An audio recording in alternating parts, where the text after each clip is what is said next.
সুপ্রভাত দর্শক বন্ধু, আজ 18 ফেব্রুয়ারি। ফিরে দেখার আজকের পর্বে আপনাদেরকে স্বাগত। অন্যান্য দিনের মতো আজকেও আমরা বিশেষ কিছু গুরুত্বপূর্ণ তথ্য নিয়ে আপনাদের কাছে উপস্থিত হয়েছি। আজ বাংলার এই পুণ্য মাটিতে দুজন মহাপুরুষের আবির্ভাব ঘটেছিল, যারা হিন্দু ধর্মকে বিশ্ববাসীর কাছে পৌঁছে দিয়েছিলেন। আজকের দিনই শ্রী চৈতন্য মহাপ্রভু 1486 সালের নদিয়া জেলার ঐতিহ্যবাহী বাড়িতে জন্মগ্রহণ করেন। তার হরিনাম সংকীর্তন প্রচারের মাধ্যমে তিনি ধর্ম, প্রেম ও ভক্তির মহান বার্তা ছড়িয়ে দেন। চৈতন্য মহাপ্রভুর জীবন ও শিক্ষায় আজও বিশ্ববাসী উপকৃত হচ্ছে। এছাড়াও আজকের দিনে বাংলার এই পুণ্যভূমিতে কামারপুকুরে জন্মগ্রহণ করেছিলেন শ্রী শ্রী রামকৃষ্ণ পরমহংসদেব। তিনি ছিলেন একজন মহান আধ্যাত্মিক গুরু, যিনি ধর্ম, আধ্যাত্মিকতা ও মানবতার শিক্ষা ছড়িয়ে দিয়েছেন।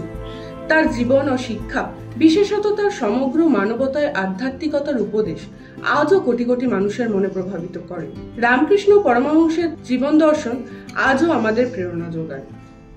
তৃতীয় উল্লেখযোগ্য ঘটনাটি হল, আজকের দিনে 1946 সালে রয়্যাল ইন্ডিয়ান নৌবিদ্রোহ শুরু হয়। এটি ছিল ভারতীয় নৌবাহিনীর জওয়ানদের একটি বড় আন্দোলন, যা ব্রিটিশ শাসনের বিরুদ্ধে এক গুরুত্বপূর্ণ প্রতিবাদ ছিল। এই আন্দোলন স্বাধীনতা সংগ্রামের অংশ হয়ে ওঠে, যা ব্রিটিশ শাসনের বিরুদ্ধে ভারতীয় জনগণের প্রতিবাদকে আরও শক্তিশালী করে তোলে।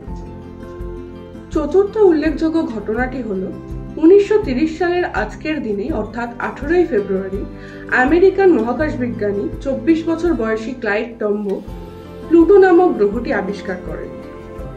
পঞ্চম উল্লেখযোগ্য ঘটনাটি হল, 1979 সালের 18 ফেব্রুয়ারি অর্থাৎ আজকের দিনে সাহারা মরুভূমিতে প্রথমবারের মতো তুষারপাত হয়। এটি একটি বিরল প্রাকৃতিক ঘটনা, কারণ সাহারা মরুভূমির গরম ও শুষ্ক পরিবেশে তুষারপাত অত্যন্ত অস্বাভাবিক।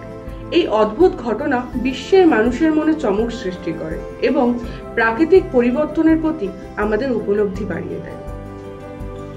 এই ধরনের তথ্যযুক্ত ভিডিও যদি আপনাদের ভালো লেগে থাকে, তাহলে অবশ্যই আমাদের চ্যানেলটি সাবস্ক্রাইব করবেন এবং আপনাদের মতামত কমেন্টে জানাবেন।